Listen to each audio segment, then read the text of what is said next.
আপনারা শুনছেন বেনজিন খানের বিশ্লেষণ। ইরানের সর্বশেষ পরিস্থিতি, পশ্চিম এশিয়ার সর্বশেষ পরিস্থিতি, যুদ্ধ সংক্রান্ত যে কোনো বিষয়ে আপনারা প্রশ্ন করতে পারেন। আমরা আমাদের অতিথির কাছ থেকে আমরা প্রশ্নের জবাব নেওয়ার চেষ্টা করব। আপনি বলছিলেন যে উম্মার যে ব্যবস্থা, ইসলামে যে ধারণা দেওয়া হয়েছে এবং শরিয়া ভিত্তিক যে শাসন ব্যবস্থা, এই শাসন ব্যবস্থা আধুনিক জমানার সাথে এটা সাংঘর্ষিক কিনা, আধুনিক জমানার সাথে এটা যায় কিনা, এ নিয়ে সমাজে নানা ধরনের বিতর্ক জারি আছে।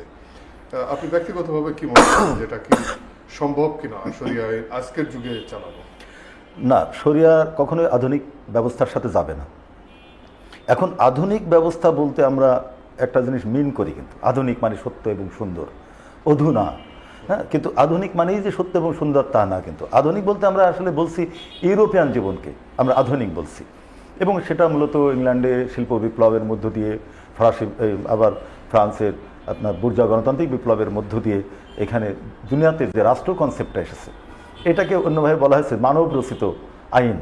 হ্যাঁ, এই মানব রচিত আইন আবার দৃশ্যত শুনতে ভালো লাগে। হ্যাঁ, মানুষই করছে, আসলে মানুষ করছে না, ক্লাস করছে, একটা শ্রেণী করছে। এই মানুষের আড়ালে, মানুষ শব্দের আড়ালে রয়েছে একটা শ্রেণী। সেই শ্রেণী মূলত তার শাসনটাকে ইন নেম অফ মানুষ, জনগণ, তারা এটা হাজির করে। আর সেই শ্রেণী মানেই হচ্ছে ক্লাস, হ্যাভ। আসলে লড়াইটা হ্যাভ এবং হ্যাভ নটের। ফলে হ্যাভ নটকে সে শাসন করছে। হ্যাঁ, হলো সে হ্যাভ নটকে শাসন করছে, কিন্তু হ্যাভটাকে সে মানুষ আকারে সামনে আনছে। এখানে একটা শুভঙ্করের ফাঁকি রয়েছে। বুর্জোয়ারা যখন এই রাষ্ট্র কনসেপ্টটা তৈরি করেছে, তখন তারা বলল যে আর ঈশ্বর নয়, এখন থেকে নেতা নির্বাচন করবে মানুষ। খুবই ভালো কথা, মানুষ সার্বভৌম।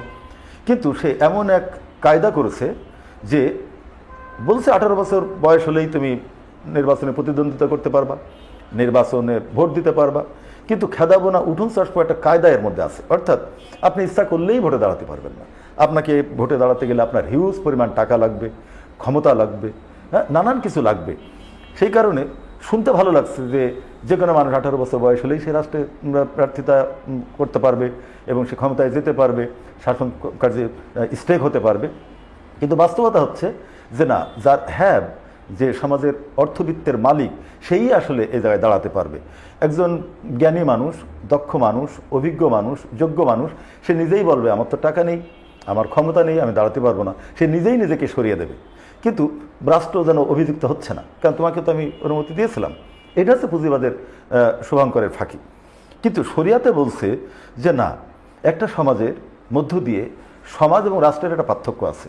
সমাজ তার নেতাকে নির্বাচন করে ফেলে, নেতা তার ভূমিকা দিয়ে, তার আদল দিয়ে, তার আদব দিয়ে, তার যোগ্যতা দিয়ে সে মানুষের মধ্যে কবে কখন সিলেক্টেড হয়ে যায়, মানুষ তাকে নেতা ইমাম হিসেবে মেনে নেয়। হ্যাঁ, এই ব্যবস্থা এক জিনিস আর রাষ্ট্র ব্যবস্থা এক জিনিস। তাই রাষ্ট্র যতক্ষণ থাকছে ততক্ষণ সে ঈশ্বরকে অস্বীকার করছে, কারণ জনগণ সার্বভৌম। আর ওখানে বলছে ঈশ্বর সার্বভৌম। সার্বভৌম তো দুটো না, শাশ্বত তো দুটো না। ঈশ্বর বলতে আপনি বোঝাচ্ছেন যে যে কোনো ধর্মের যিনি, যাকে উপাসনা করা হয়, ইসলামের ক্ষেত্রে আল্লাহ, খ্রিস্টানদের ক্ষেত্রে ঈশ্বর বা গড, হিন্দুদের ক্ষেত্রে ভগবান, এটা বোঝাচ্ছেন তো? হ্যাঁ, এটা বোঝাচ্ছে, কিন্তু এর মধ্যে না আরও দার্শনিকভাবে কিছু ব্যাপার আছে আর কি। আসলে এই যে আল্লাহ, গড, ভগবান, আমরা এটা কখনো কখনো মনে করি এক। হ্যাঁ, ইন এ সেন্স এক, শব্দগত হয়তো আলাদা আছে, কিন্তু আরও গভীরে গেলে এর মধ্যে একটা পার্থক্য রয়েছে। ইসলামে আল্লাহ বলতে বলা হচ্ছে আল্লাহ ইজ নাথিং বাট থিংস, লা ইলাহা ইল্লাল্লাহ।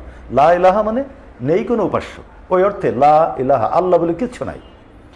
পরবর্তীতে বলা হচ্ছে ইল্লাল্লাহ, আল্লাহ ছাড়াও কিছু নাই। তাহলে এই যে লাস্টে যে বলা হচ্ছে আল্লাহ ছাড়া কিছু নাই, এই আল্লাহ এবং লা ইলাহা ইল্লাল্লাহ, ওই আল্লাহর মধ্যে পার্থক্য কি? এটা একটুখানি আমাদের একটু বুঝলে আমরা রহস্যটা বুঝতে পারবো। তখন আমরা দেখি যে আল্লাহ, ভগবান, গড, ঈশ্বরের সাথে এই আল্লাহর একটা পার্থক্য রয়েছে।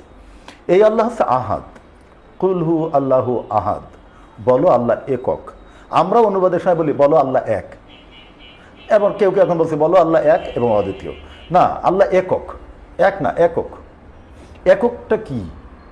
একক বললে এই বোঝায় এই সমগ্র কায়নাত, দৃশ্যমান অদৃশ্যমান, পঞ্চ ইন্দ্র গ্রাহ্যই শুধু না, এমনও কিছু অস্তিত্ব আছে যা পঞ্চ ইন্দ্র গ্রাহ্যের বাইরে। আমাদের অনেক সেন্স দিয়ে, আমরা ইনটিউশন দিয়ে বুঝি, আরও অনেক অস্তিত্ব। এই সমস্ত অস্তিত্বের কম্বিনেশন, সেটা হচ্ছে আল্লাহ। তার মানে এই বিশ্ব ধরাধামের একক নাম হচ্ছে আল্লাহ। ঠিক আছে, এটা আমরা সহজভাবে অনেকে বলতে চাই। যেমন প্রকৃতি, দেখেন প্রকৃতি কিন্তু কোনো পার্টিকুলার বস্তু না। প্রকৃতি মানে মানুষ, নদী, আকাশ, চন্দ্র, সূর্য, গ্যালাক্সি, এই সমগ্র কায়নাত, জীব জন্তু, ব্যাকটেরিয়া, এই সবই আলাদা আলাদা নাম আছে, কিন্তু টোটালি একসাথে আমরা বলি প্রকৃতি। কিন্তু প্রকৃতি দিয়ে আবার ওটা কাভার করা যায় না কেন?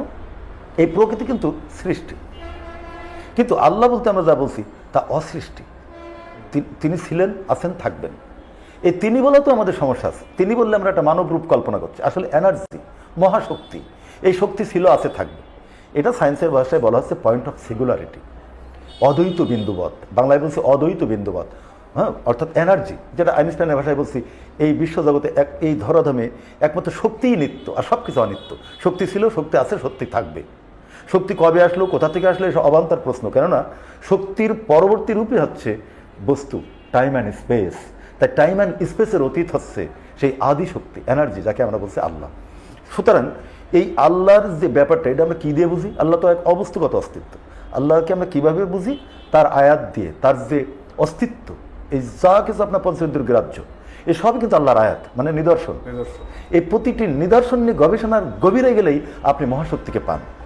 যেমন একটা গাছকে নিয়ে গবেষণা করলে আপনি দেখছেন গাছের সাথে আপনার সম্পর্ক একদম অঙ্গাঙ্গি। কেন? গাছ আপনাকে অক্সিজেন দেয়, আপনি বেঁচে আছেন, আবার আপনি কার্বন ডাইঅক্সাইড ছাড়েন, যা গাছ গ্রহণ করে নিউট্রাল করে। তার মানে গাছের সাথে সরাসরি কিন্তু আপনি জড়িত, শুধুমাত্র ফল, শুধুমাত্র ছায়া, শুধুমাত্র কাঠ, আগুনের জন্য না, একদম অক্সিজেন দেওয়া নিয়ে আটেয়ার সাথে। এইভাবে আপনি একটা ব্যাকটেরিয়াকেও যদি গভীরভাবে ভাবেন, এই ব্যাকটেরিয়া যে ভূমিকা পালন করছে এই প্রকৃতিতে, এই ভূমিকা পালন না করলে আপনি অস্তিত্ব থাকতে পারতো না। তার মানে এই সমগ্র অস্তিত্ব একে অপরের সাথে জড়িত। তাই বিশ্বজগতে কোনো কিছুই পরস্পর বিচ্ছিন্ন না, বরং এক অবিচ্ছিন্ন সত্তা। এই কনসেপ্টটা আছে শরিয়ার।